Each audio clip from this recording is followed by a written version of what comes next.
Hello दोस्तों, आप सभी का स्वागत है। दोस्तों, आज हम लोग यह जानेंगे कि सीडीबी का जो क्वेश्चंस को सॉल्व किया जाता है तो उसके लिए क्या-क्या तरीके अपनाए जाते हैं, कौन-कौन सा की पॉइंट्स जो है अपनाया जाता है, तो उन सारे तरीकों को आज हम लोग यहाँ पे सीखेंगे। तो दोस्तों, आपने अगर अभी तक हमारे चैनल को सब्सक्राइब नहीं किया है तो प्लीज़ सब्सक्राइब कर लीजिए और बेल आइकन को ज़रूर प्रेस कर लीजिएगा ताकि मेरे सारे वीडियोज़ का नोटिफिकेशन जो है आपको समय पर मिल जाए। तो चलिए आज का टेस्ट जो है शुरू करते हैं। तो सबसे पहला जो हमारा प्रश्न है वह है कि सृजनात्मक उत्तरों के लिए आवश्यक है। ठीक है, तो यहाँ पे सृजनात्मक उत्तर है। तो सृजनात्मक उत्तर के लिए क्या आवश्यक है, तो यहाँ पे आपको बताना है। तो सबसे देखिए, पहले में कहता है कि विषय वस्तु आधारित प्रश्न होने चाहिए। मतलब जो भी विषय वस्तु है उसी पर आधारित प्रश्न होने चाहिए। सेकंड में कहता है कि मुक्त उत्तर वाले प्रश्न होने चाहिए। ठीक है, फिर थर्ड में कहता है कि एक अत्यंत अनुशासित कक्षा होनी चाहिए। और फोर में है कि प्रत्यक्ष शिक्षण एवं प्रत्यक्ष प्रश्न होने चाहिए। तो सृजनात्मक उत्तरों के लिए क्या आवश्यक होगा, ये आप लोग आंसर कीजिए क्या सही होगा यहाँ पे, फिर हम उसको एक्सप्लेन करेंगे। तो यहाँ पे देखिए, अगर फर्स्ट का बात करें तो विषय वस्तु पर आधारित अगर प्रश्न होगा तो वो क्या होगा, एक लिमिट हो जाएगा कि उसी विषय वस्तु पर आधारित केवल होगा, बहुत ज़्यादा क्रिएटिविटी इसमें नहीं हो पाएगी। अगर हम लोग देखें मुक्त उत्तर वाले प्रश्न, तो मुक्त उत्तर वाले प्रश्न वे प्रश्न कहलाते हैं जिनका कि एक से अधिक तरीके से उत्तर दिया जा सके। तो 10 बच्चे से अगर आप प्रश्न करते हैं तो 10 बच्चे का उत्तर क्या होगा, तो अलग अलग हो सकता है, तो वो कहलाता है मुक्त उत्तर वाला प्रश्न। तो यहाँ पे अगर हम लोग देखें तो जब यहाँ पे मुक्त उत्तर वाला प्रश्न है तो यहाँ पे क्रिएटिविटी झलक रही है, 10 नए नए तरीके के आंसर आ रहे हैं, तो यहाँ पे क्या होगा, क्रिएटिविटी होगा। तो हमारा करेक्ट आंसर 2 हो जाएगा। अगर हम थर्ड देखें तो यहाँ पे लिखा है अत्यंत अनुशासित कक्षा। अत्यंत अनुशासित यहाँ पे से क्या बनाता है, तो नेगेटिव बनाता है। ठीक है, क्योंकि अगर अत्यंत अनुशासित कक्षा होगा तो वहाँ पे बच्चे खुलकर कुछ भी कर नहीं पाएंगे। ठीक है, यहाँ पे प्रत्यक्ष शिक्षण और प्रत्यक्ष प्रश्न। तो दोस्तों देखिए, प्रत्यक्ष प्रश्न और प्रत्यक्ष जो शिक्षण होता है वो निगेटिव जाता है, क्योंकि जब आप अगर मान लीजिए कि आप इंग्लिश सीखना चाहते हैं, सेकंड लैंग्वेज सीखना चाहते हैं और उसका जो है कुछ कुछ भी मीडिएट जो उसके बीच में किसी मदर टंग का सहारा ना लिया जाए, तो क्या आप इंग्लिश सीख पाएंगे? नहीं। तो आपको अगर डायरेक्टली इंग्लिश में ही इंग्लिश सिखाया जाए तो आपको बहुत ही प्रॉब्लम हो जाएगी। तो प्रत्यक्ष शिक्षण भी क्या होता है, तो हमारा नेगेटिव होता है। तो हमारा यहाँ पे क्या हो जाएगा, तो 2 हो जाएगा। ठीक है, तो आप लोगों ने जिन्होंने भी 2 किया है बिल्कुल सही किया है। अब देखिए अगला प्रश्न हम लोग देखते हैं। इसमें क्या कहता है कि शिक्षार्थियों को डैश के लिए प्रोत्साहित नहीं करना चाहिए। ठीक है, तो जो शिक्षार्थी होते हैं, जो बच्चे होते हैं, तो उन्हें किस चीज़ के लिए जो है प्रोत्साहित नहीं करना चाहिए, तो आप लोग इसको बताइएगा तो क्या सही हो जाएगा। किस चीज़ के लिए जो है शिक्षार्थी को प्रोत्साहित नहीं करेंगे। तो सबसे पहले में देखिए क्या कहता है कि समूह कार्य में दूसरे शिक्षार्थियों के साथ सक्रिय रूप से अंतःक्रिया करना। ठीक है, इंटरेक्शन करना। सेकंड में कहता है कि अधिक से अधिक पाठ्य सहगामी क्रियाओं में हिस्सा लेना। ठीक है, थर्ड में है शिक्षक जो पूछ सकते हैं उन सभी प्रश्नों के उत्तर याद करने। ठीक है, और फोर में कहता है कि कक्षा के अंदर बाहर अधिक से अधिक प्रश्न पूछने। तो आप जब यहाँ पे चारों को पढ़ रहे हैं तो आप आसानी से बता सकते हैं कि क्या जो है किस चीज़ के लिए प्रोत्साहित जो है नहीं करेंगे विद्यार्थियों को। तो इसका आंसर आप लोग कीजिए क्या होगा। तो यहाँ पे देखिए, अगर फर्स्ट में देखें तो यहाँ पे अंतःक्रिया यानी कि इंटरेक्शन करने की बात हो रही है, समूह कार्य करने की बात हो रही है, तो ये अच्छा वे में जा रहा है, तो इसके लिए तो प्रोत्साहित बच्चे को किया जा सकता है। सेकंड में कहता है कि अधिक से अधिक पाठ सहगामी क्रियाओं में हिस्सा लेना। तो यह भी सही बात है, जो पाठ से रिलेटेड जो भी सहगामी क्रियाएं होती हैं उनमें हिस्सा लेने के लिए बच्चों को प्रोत्साहित किया जा सकता है। थर्ड में कहता है कि शिक्षक जो पूछ सकते हैं उन सभी प्रश्नों के उत्तर याद करने। तो यहाँ पे याद जो है निगेटिव हो जाता है, बच्चों को याद करने के लिए प्रोत्साहित नहीं करना चाहिए। ठीक है, तो ये क्या हो जाता है, निगेटिव। तो हमारा करेक्ट आंसर क्या हो जाएगा, तो थर्ड नंबर। ठीक है, तो फोर भी ठीक है, कक्षा के अंदर और बाहर जो है अधिक से अधिक प्रश्न पूछने चाहिए। तो चलिए, यहाँ पे सबसे मोस्ट जो निगेटिव था हमारा क्या था, ये अगर मान लीजिए ये नहीं रहता तो आप इसको आंसर लगा सकते थे 4 नंबर। लेकिन थर्ड फोर में आप अगर कंपैरिजन करेंगे तो थर्ड हमारा क्या है, तो याद करने की बात कर रही है, तो याद जो है हमारा यहाँ पे नहीं होगा। तो चलिए अब देखते हैं अगला प्रश्न। देखिए इसमें क्या कहता है कि निम्नलिखित में कौन सी विशेषता आंतरिक रूप से अभिप्रेरित बच्चों के लिए सही नहीं है। तो वैसे बच्चे जो इंटरनली मोटिवेटेड होते हैं उन्हें कुछ करने के लिए किसी से मत प्रोत्साहन की आवश्यकता नहीं होती। तो वैसे बच्चों के लिए क्या सही नहीं होगा वो आपको बताना है।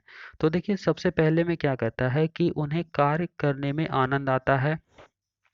ठीक है, यह बात तो सही है कि उन्हें कार्य करने में आनंद आएगा ही जो इंटरनली मोटिवेटेड होंगे। सेकंड में कहता है कि वे कार्य करते समय उच्च स्तर की ऊर्जा प्रदर्शित करते हैं। ठीक है, वे चुनौती भरे कार्यों को पसंद करते हैं, वे हमेशा सफल होते हैं। तो यहाँ पे क्या जो है नहीं होगा वो आपको बताना है। तो आप लोग आंसर कीजिए। तो देखिए यहाँ पे अगर फर्स्ट में बात करें तो जो बच्चे इंटरनली मोटिवेटेड आएंगे तो उन्हें काम करने में जो भी कार्य कर रहे हैं तो उनमें आनंद आएगा ही। ठीक है, सेकंड में देखते हैं वे कार्य करते समय उच्च ऊर्जा स्तर की ऊर्जा प्रदर्शित करते हैं, तो यह भी सही बात है। जो बच्चे इंटरनली बहुत ही किसी चीज़ को करने के लिए मतलब मोटिवेटेड होंगे तो वो उनमें वो ऊर्जा दिखेगा ही। ठीक है, और थर्ड में कहता है वे चुनौती भरे कार्यों को पसंद करते हैं, यह भी सही बात है। फिर 4 में कहता है कि वे हमेशा सफल होते हैं, तो ये जो है हमेशा सफल होते हैं ऐसा बात नहीं होता है। अगर इंटरनली मोटिवेटेड है तो वो हमेशा सफल ही होंगे, ऐसा कोई भी बात नहीं है। ठीक है, तो हमारा करेक्ट आंसर क्या हो जाएगा 4 नंबर। तो इतना आसानी से आप इसको सॉल्व कर सकते हैं। तो बस यहाँ पे निगेटिव पॉजिटिव बातों को पकड़ना है। अगर आप दो ऑप्शन में फंसे तो वहाँ पे आपको कंपेयर कर लेना है। ठीक है, तो उसमें से जो मोस्ट अप्रोप्रिएटिव होगा वो आपको सेलेक्ट करना है। अब देखिए इसमें क्या कहता है कि शिक्षार्थियों का आत्म नियमन, जो शिक्षार्थी होते हैं वो जो सेल्फ रेगुलेशन करते हैं तो किसकी ओर वह संकेत करता है। ठीक है, तो यहाँ पे क्या हो जाएगा। तो फर्स्ट में कहता है कि विद्यार्थियों के व्यवहार के लिए विनियमन मतलब विनियम बनाना, विद्यार्थी निकाय द्वारा बनाए गए नियम विनियम। ठीक है, या फिर थर्ड में है स्व अनुशासन और नियंत्रण, और फोर में है अपने सीखने का स्वयं पर्यवेक्षण करने की उनकी योग्यता। तो यहाँ पे क्या आंसर हो जाएगा आप लोग बताइए। तो देखिए अगर हम लोग देखें तो जहाँ भी नियम रहे विनियम रहे तो इसको देखते ही हमें क्या करना है तो हटा देना है, ये हमारा नेगेटिव हो जाता है। यहाँ पे देखिए रेगुलेशन, यहाँ पे देखिए कंट्रोल करने की बात हो रही है तो कंट्रोल वर्ड भी जहाँ मिलेगा ठीक है तो इसके क्वेश्चन के अकॉर्डिंग उसे समझ लेकर हम लोग आसानी से इसको हटा सकते हैं। ठीक है, 4 में कहता है वे अपने सीखने का स्वयं परीक्षण करने की उनकी योग्यता। तो हमारा करेक्ट आंसर क्या हो जाएगा तो 4 नंबर। ठीक है, तो आप लोगों ने जिन्होंने 4 किया है बिल्कुल करेक्ट है। तो आप लोगों को ये सब वर्ड याद रखिए कि नियंत्रण नियम विनियम जहाँ भी मिले मानक मिले तो ये सब देख के ही हमें उस ऑप्शन को हटा देना है, क्योंकि वैसे ऑप्शन क्या होते हैं तो निगेटिव की तरफ जाते हैं। अब चलते हैं अगले प्रश्न पे। देखिए इसमें क्या कहता है कि एक शिक्षिका अपनी कक्षा के प्रतिभाशाली बच्चों की योग्यताओं, जो भी मतलब प्रतिभाशाली योग्य बच्चे हैं उनकी योग्यता जो पोटेंशियल होती है ठीक है कि उपलब्धि चाहती है अपने उद्देश्य की प्राप्ति के लिए उसे निम्नलिखित में से क्या नहीं करना चाहिए। तो कौन सा कार्य जो है नहीं करना चाहिए अपने उद्देश्य की प्राप्ति के लिए। तो यहाँ पे देखिए सबसे पहले में कहता है तनाव को नियंत्रित करना सिखाना, जो तनाव होता है उस पर नियंत्रित करना सिखाना, तो ये नहीं करना चाहिए ऐसा कहा जा रहा है। या फिर सेकंड में है विशेष ध्यान के लिए उन्हें उनके समकक्षों से अलग करना, ये नहीं करना चाहिए। या थर्ड उनकी सृजनात्मकता को समृद्ध करने के लिए उन्हें चुनौती देना। ठीक है, या फिर फोर में है गैर शैक्षणिक गतिविधियों में आनंद लेना सिखाना। तो यहाँ पे क्या जो है नहीं करना चाहिए वो आपको पूछा जा रहा है, तो क्या नहीं करना चाहिए तो आप लोग बताइए। तो यहाँ पे देखिए अगर फर्स्ट में देखें तो तनाव लिखा है तो तनाव को नियंत्रित करना सिखाना, यह तो सही बात है। ठीक है, सेकंड में है कि विशेष ध्यान के लिए उन्हें उनके समकक्षों से अलग करना, ये गलत बात है। ठीक है, ऐसा नहीं करना चाहिए। तो हमारा करेक्ट आंसर क्या हो जाएगा तो सेकंड नंबर। थर्ड में देखते हैं उनकी सृजनात्मकता को समृद्ध करने के लिए उन्हें चुनौती देना, तो यहाँ सृजनात्मकता को समृद्ध करने के लिए चुनौती दिया जा रहा है इसलिए क्या हो जाता है तो ये पॉजिटिव वे में जाता है। ठीक है, फोर में क्या कहता है कि गैर शैक्षणिक गतिविधियों में आनंद लेना सिखाना, तो गैर शैक्षणिक गतिविधि जो भी होता है जो शिक्षा से एक रिलेटेड ही होता है तो वो गैर शैक्षणिक गतिविधि जो भी हुआ स्पोर्ट्स वगैरह हो गया गाना हो गया। ठीक है, तो ये सब क्या होता है गैर शैक्षणिक गतिविधि होता है तो उसमें आनंद लेना सिखाना, तो ये भी इसमें भी प्रोत्साहित किया जा सकता है। लेकिन कौन सा कार्य जो है नहीं किया जाएगा तो ये वाला जो है नहीं किया था अलग नहीं करना है उसे। ठीक है, तो अब यहाँ पे हमारा करेक्ट आंसर क्या हो जाएगा तो 2 नंबर। तो आई होप कि आपको समझ में आ गया होगा। अब देखिए इस प्रश्न में क्या कहता है कि छोटे शिक्षार्थियों में निम्नलिखित में कौन सा लक्षण जो है पठन कठिनाई का नहीं है। ठीक है, तो पठन कठिनाई का जो लक्षण वह नहीं होगा यहाँ पे, तो वही आपको बताना है कौन सा लक्षण नहीं होगा। तो सबसे पहले में कहता है कि पठन गति और प्रवाह में कठिनाई। ठीक है, सेकंड में है शब्दों और विचारों को समझने में कठिनाई। ठीक है, फिर है सुसंगत वर्तनी में कठिनाई, और 4 में है वर्ण एवं शब्द पहचान में कठिनाई। ठीक है, तो यहाँ पे ये जो पठन कठिनाई इसको इंग्लिश में कहते हैं रीडिंग डिसएबिलिटीज। तो रीडिंग डिसएबिलिटीज का कौन सा इसमें जो है 3 पार्ट है, बट एक जो है वो पार्ट नहीं है, वो आपको फाइंड करना है। तो आप लोग बताइए क्या हो जाएगा। तो यहाँ पे देखिए इसका फर्स्ट नंबर करेक्ट आंसर हो जाएगा, यानी कि पठन गति और प्रवाह में कठिनाई। तो इस चीज ये जो है रीडिंग डिसेबिलिटीज के अंदर नहीं आता है, जबकि बाकी जो ये है फर्स्ट सेकेंड थर्ड और फोर ये तीनों आता है। ठीक है, तो आई होप कि आपको समझ में आ गया होगा। ठीक है, रीडिंग डिसेबिलिटीज में ये तीनों आएगा, बट फर्स्ट जो है नहीं आएगा। अब चलते हैं अगले प्रश्न पे। देखिए इसमें क्या कहता है कि प्रतिभाशाली बच्चों के लिए सबसे अच्छे शैक्षणिक कार्यक्रम वे होते हैं जो जो प्रतिभाशाली बच्चे होते हैं, तो उनके लिए सबसे अच्छे जो शैक्षिक कार्यक्रम होते हैं वो क्या होते हैं। तो सबसे फर्स्ट में है प्रत्यास्परण के द्वारा ज्ञान की प्रवीणता पर बल देते हैं। ठीक है, सेकंड में है उन्हें अधिगम के न्यूनतम मानकों तक काम करने को प्रेरित करने के लिए उपहारों और पुरस्कारों का प्रयोग करते हैं या उपयोग करते हैं। ठीक है, थर्ड में है उनके चिंतन को प्रेरित कर उन्हें विविध विचारों में व्यस्त रखने के अवसर देते हैं, और फोर में है उनके आक्रामक व्यवहार को नियंत्रित करते हैं। ठीक है, यहाँ पे क्या हो जाएगा आंसर आप लोग बताइए। प्रतिभाशाली बच्चों के लिए सबसे अच्छे शैक्षिक कार्यक्रम क्या होंगे, क्या माने जाएंगे, ये आपको बताना है। तो देखिए यहाँ पे अगर हम फर्स्ट का बात करें तो यहाँ लिखा है प्रत्यास्मरण, तो ये निगेटिव है, इसे देख के हमें हटा देना है। यहाँ लिखा है मानक, इसे देखते ही हटा देना है। ठीक है, यहाँ पे देखिए अगर 4 में देखते हैं यहाँ लिखा हुआ नियंत्रित, इसे देख के हटा देना है। तो हमारा करेक्ट आंसर क्या हो जाएगा 3 नंबर, यानी कि उनके चिंतन को प्रेरित कर उन्हें विविध विचारों में व्यस्त रखने के क्या करते हैं अवसर देते हैं। तो अवसर जहाँ भी ऑप्शन मिले उसे देख के ही हमें आंसर कर देना है। ठीक है, अगर क्वेश्चन पॉजिटिव वे में जा रहा है तो, अगर यहाँ पे नहीं लिखा हुआ रहे तो फिर उसी के अकॉर्डिंग हम लोग देखेंगे कि यहाँ पे ऑप्शन में कौन सा मोस्ट निगेटिव है। ठीक है, अब हमारा अगला प्रश्न क्या है कि विद्यालयों में विद्यार्थियों की असफलता के बारे में निम्नलिखित में से कौन सा कथन सही है। ठीक है, तो जो विद्यार्थी जो विद्यालय में असफल होते हैं तो कौन सा स्टेटमेंट करेक्ट होगा उसके रिगार्डिंग में ये आपको बताना है। तो यहाँ पे ABCD दिया है, तो उसके अकॉर्डिंग नीचे आपको सेलेक्ट करना है कि कौन सा सही होगा। तो देखिए फर्स्ट में क्या कहता है कि विशेष जातियों और समुदायों से संबंधित विद्यार्थी असफल होते हैं क्योंकि उनमें योग्यता नहीं होती। बी में है विद्यार्थी विद्यालयों में असफल होते हैं क्योंकि उन्हें अधिगम के लिए उपयुक्त पुरस्कार नहीं दिए जाते। सी में है विद्यार्थी असफल होते हैं क्योंकि शिक्षण उस तरीके से नहीं किया जाता जो उनके लिए सार्थक हो।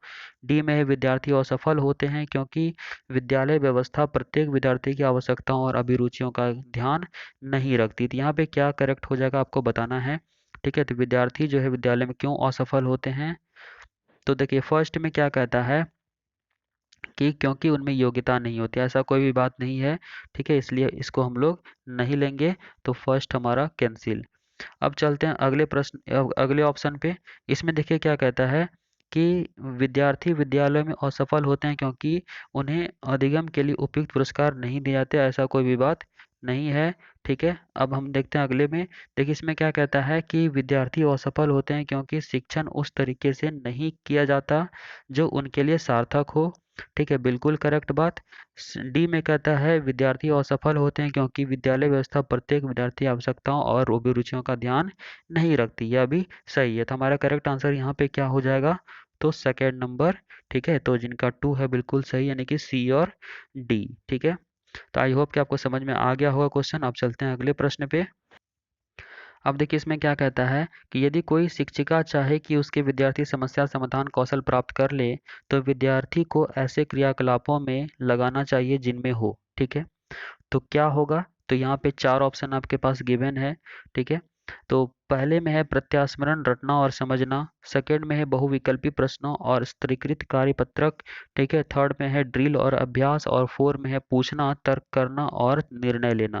तो यहाँ पे आप की पॉइंट्स को पकड़ के भी बहुत आसानी से इसका उत्तर दे सकते हैं। तो क्या हो जाएगा इसका, आप लोग आंसर कीजिए। बहुत बढ़िया। तो इसका देखिए करेक्ट आंसर क्या होगा, देखते हैं। तो सबसे पहले में देखिए क्या कहता है कि प्रत्यास्मरण, तो प्रत्यास्मरण देख के ही हमें इसे हटा देना है, ठीक है। सेकंड में कहता है बहुविकल्पी प्रश्नों वाले स्तरीकृत कार्यपत्र, कि यहाँ पे बहुविकल्पी प्रश्न है तो इसे भी देख के हटाना है, ये सब निगेटिव होता है, ठीक है। यहाँ पे अभ्यास है, ड्रिल अभ्यास, ये सब देख के हटाना है, ठीक है। तो डायरेक्ट हमारा आंसर क्या हो जाएगा, 4 नंबर। तो आप लोग ये सब कॉपी में नोट डाउन कर लीजिए, इस तरह का जहां भी ऑप्शन मिले उसे हटाना है आपको, ठीक है। तो आई होप कि आपको समझ में आ गया होगा। देखिए अब अगला प्रश्न क्या कहता है कि कक्षा तक पहुंचने वाली बच्चों को भोली अवधारणाओं को जानना, ठीक है। जो बच्चे कक्षा में आते हैं तो उनकी भोली अवधारणाओं को जानना क्या होता है। तो फर्स्ट में है शिक्षक के किसी उद्देश्य की पूर्ति नहीं करता, सेकंड में है शिक्षक के हौसले को पस्त कर देता है क्योंकि इससे इस उसका जो है कार्यभार बढ़ता है, थर्ड में है शिक्षक के लिए अपने शिक्षण को अधिक सार्थक बनाने की योजना बनाने में सहायक होता है, और फोर में है शिक्षक की योजना और शिक्षण में रुकावट बनता है। तो ये क्या हो जाएगा, आप लोग बताइए। उनके कॉन्सेप्ट्स को, उनकी अवधारणाएं जो उनके मन में है उनके बारे में जानना जो है वो क्या होता है, शिक्षक के द्वारा। तो क्या हो जाएगा इसका आंसर बताइए। तो यहाँ पे देखिए फर्स्ट में कहता है शिक्षक के किसी उद्देश्य की पूर्ति कर नहीं करता, तो ऐसा कहना बिल्कुल गलत बात है, ठीक है। कुछ ना कुछ तो उद्देश्य पूर्ति करता ही है, ठीक है। शिक्षक के हौसले को पस्त कर देता है, ऐसा भी कोई बात नहीं है। शिक्षक के लिए अपने शिक्षण को अधिक सार्थक बनाने की योजना बनाने में सहायक होता है, तो बिल्कुल करेक्ट बात, ऐसा ही बात है। फोर में कहता है कि शिक्षक की योजना और शिक्षण में रुकावट बनता है, तो ऐसा कोई बात नहीं कि रुकावट बनता है उनके उनके अवधारणाओं के बारे में जानना, ठीक है। तो यहाँ पे करेक्ट आंसर क्या हो जाएगा, 3 नंबर। अब चलते हैं अगले प्रश्न पे। देखिए इसमें क्या कहता है कि निम्नलिखित में से कौन सा आधारभूत सहायता का एक अच्छा उदाहरण है, ठीक है। जिसका आशय है कि आधारभूत सहायता, तो इसका आशय क्या है, तो समस्या समाधान को तब तक सिखाना जब तक शिक्षार्थी जो है स्वयं ना कर सके, ठीक है। तो यहाँ पे देखिए फर्स्ट में क्या कहता है, फर्स्ट में कहता है कि उसे आधा समाधान किया उदाहरण उपलब्ध करवाना, ठीक है। सेकंड में है उसे कहना कि जब तक समस्या का समाधान नहीं कर लेती तब तक घर नहीं जा सकती, और थर्ड में है समस्या का समाधान जल्दी देने के लिए पुरस्कार देना, और फोर में है उसे यह बताना कि बार बार अभ्यास द्वारा कर सकती है। तो ये क्या हो जाएगा इस क्वेश्चन के अकॉर्डिंग, करेक्ट आप लोग बताइए। बहुत बढ़िया। तो यहाँ पे क्या आधारभूत सहायता होगा, आप लोग बताइए क्या हो जाएगा। तो देखिए अगर फर्स्ट का बात करें तो उसे आधा समाधान क्या उदाहरण उपलब्ध करवाना, तो यहाँ पे आधा समाधान आप दे रहे हैं, आधा समाधान वो खुद कर रहा है, ठीक है। तो ऐसा नहीं करना है, उसे शुरू से अपने ऊपर ही उसे, मतलब हम हमारे ऊपर उसे डिपेंडेंट नहीं बनाना है, तब तो वो हर बार यही चाहेगा कि हर समस्या का समाधान जो आधा किया हुआ मिले। तो फर्स्ट क्या होगा, तो निगेटिव होगा, तो इसे हटा देना है। सेकंड कहता है उसे कहना कि जब तक वो समस्या का समाधान नहीं कर लेती तब तक घर नहीं जा सकती, इस तरह से रौब नहीं झाड़ना है उसके ऊपर में, ठीक है। थर्ड में है समस्या का समाधान जल्दी से करने के लिए पुरस्कार देना, तो बार बार आप पुरस्कार नहीं दे सकते, नहीं तो फिर वो पुरस्कार की तरफ ही उसका ध्यान चला जाएगा, तो ये भी नहीं होना चाहिए। तो हमारा करेक्ट आंसर क्या होगा, तो 4 नंबर, उसे यह बताना कि वह बार बार प्रयास द्वारा कर सकती है, ठीक है। तो आई होप कि ये क्वेश्चन का जो है समझ में आ गया होगा। अब चलते हैं अगले प्रश्न पे। देखिए इसमें क्या कहता है कि आपकी कक्षा में सीखने की विविध शैलियों वाले बच्चे हैं, ठीक है। तो उनका आकलन करने के लिए आप उन्हें, तो क्या करेंगे उनका आकलन करने के लिए, तो फर्स्ट में है विविध प्रकार के कार्य और परीक्षण देंगे, सेकंड है परीक्षण पूरे करने के लिए एक समान समय देंगे, थर्ड है समान अनुदेश देंगे तथा उन्हें उसके बाद बच्चों द्वारा परीक्षण में प्राप्त अंकों के अनुसार उनको नामित करेंगे। अब फोर में है कार्यों और परीक्षणों के एक समान सेट देंगे। तो यहाँ पे क्या करेंगे आप लोग बताइए। कक्षा में कैसे हैं, तो विविध शैलियों वाले बच्चे हैं, ठीक है। तो उनको ध्यान में रख के आपको आंसर करना है।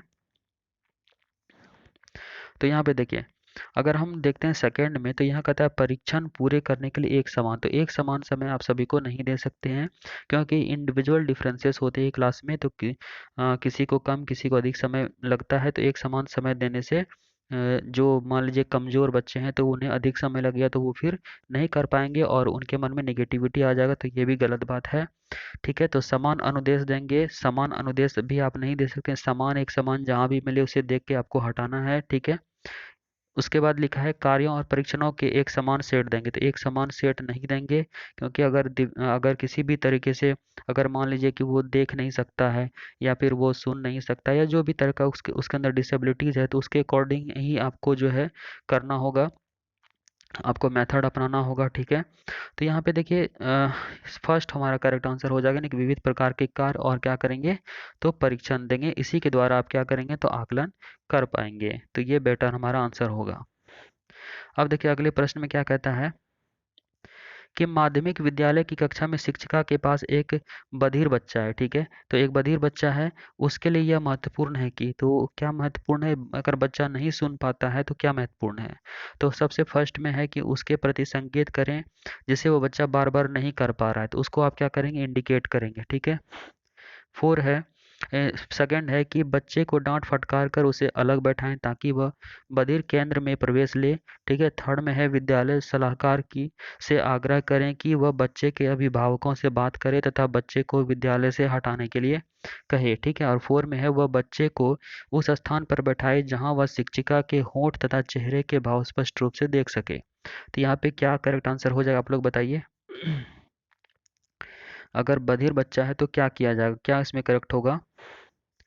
तो देखिए यहाँ पे अगर अगर बात करें उसके प्रति संकेत करें, तो उसे बार बार आप इंडिकेट कर रहे हैं कि वो नहीं सुन पा रहा है। ठीक है, तो इससे क्या होगा, उसके अंदर नेगेटिविटी आएगा, इसलिए फर्स्ट नहीं होगा। तो यहाँ पे डांट फटकारने की बात हो रही है, ये भी नहीं होगा। ठीक है, उसके बाद यहाँ क्या कहता है अभिभावकों से बात करें और विद्यालय से हटाने की बात हो रही है, ये भी नहीं होगा। ठीक है, तो हमारा करेक्ट आंसर क्या होगा, 4 नंबर की वह बच्चे को उस स्थान पर बैठाए जहाँ से वह शिक्षिका के होठ तथा चेहरे के भाव स्पष्ट रूप से देख सके। ठीक है, तो ये करेक्ट आंसर हो जाएगा हमारा, तो जिनका 4 है बिल्कुल करेक्ट है। अब चलते हैं ये इस क्वेश्चन पे, ये लास्ट क्वेश्चन है। दोस्तों आप अगर चैनल पे नए हैं तो सब्सक्राइब कर लीजिएगा और बेल आइकन को प्रेस करना बिल्कुल भी मत भूलिएगा। ठीक है, चलिए अब देखिए क्या कहता है कि एक शिक्षक समाज के वंचित वर्ग के बच्चों की आवश्यकताओं को प्रभावपूर्ण तरीके से पूरा कर सकता है। ठीक है, तो एक शिक्षक जो है समाज के जो वंचित वर्ग होते हैं उसके बच्चों की जो भी नीड होते हैं, आवश्यकताएं होती हैं, तो प्रभावपूर्ण तरीके से क्या होता है पूरा किया जा सकता है। ठीक है, तो फर्स्ट में है कैसे, तो उन्हें कक्षा कक्ष में अलग स्थान पर बैठाकर ताकि वे अन्य बच्चों से मेलजोल ना करें। सेकंड में है अन्य बच्चों को वंचित पृष्ठभूमि वाले बच्चों के प्रति सहानुभूति व्यवहार करने के लिए कहकर। ठीक है, थर्ड में है कक्षा कक्ष के बच्चों की आवश्यकता अनुसार अपना शिक्षण कौशल अपनाकर। ठीक है, और फोर में है उनकी पृष्ठभूमि की उपेक्षा करके तथा उन्हें विद्यालय में कार्य करने के लिए कहकर। तो यहाँ पे क्या आंसर हो जाएगा, आप लोग बताइए। तो यहाँ पे देखिए कैसे क्या करेक्ट आंसर हो जाएगा। तो फर्स्ट में है उन्हें कक्षा कक्ष में अलग स्थान पर बैठाकर, तो उसे अलग स्थान पर नहीं बैठाना है, इंक्लूसिव एजुकेशन इस चीज़ की इजाज़त नहीं देता है, उन्हें एक साथ एजुकेशन देना होता है। ठीक है, सेकंड में है अन्य बच्चों को वंचित पृष्ठभूमि वाले बच्चों के प्रति सहानुभूतिपूर्ण व्यवहार, तो सहानुभूतिपूर्ण ये जहाँ भी मिले उसे देख के हटाना है। कक्षा कक्ष के प्रत्येक बच्चे की आवश्यकता अनुसार अपना शिक्षण कौशल अपनाकर, सही बात, एक तो प्रत्येक बच्चे के अकॉर्डिंग क्या करना है, तो टीचिंग मेथड उस तरह का आपको रखना चाहिए। ठीक है, तभी आप क्या करेंगे तो उनकी आवश्यकताओं को प्रभावपूर्ण तरीके से पूरा कर पाएंगे जो कि वंचित वर्ग के बच्चे हैं। ठीक है, 4 में है उनकी पृष्ठभूमि की उपेक्षा करके, तो उपेक्षा नहीं करना है, तो हमारा यहाँ पे करेक्ट आंसर क्या हो जाएगा, तो 3 नंबर। तो दोस्तों आप आई होप कि आपको समझ में आ गया होगा। अगर वीडियो अच्छा लगा तो प्लीज़ आप लोग लाइक कर दीजिएगा और अपने फ्रेंड्स में शेयर कर दीजिए, और चैनल पे नए हैं तो सब्सक्राइब करके बेल आइकन प्रेस जरूर कर लीजिएगा। तो मिलते हैं अगली वीडियो में। जय हिंद।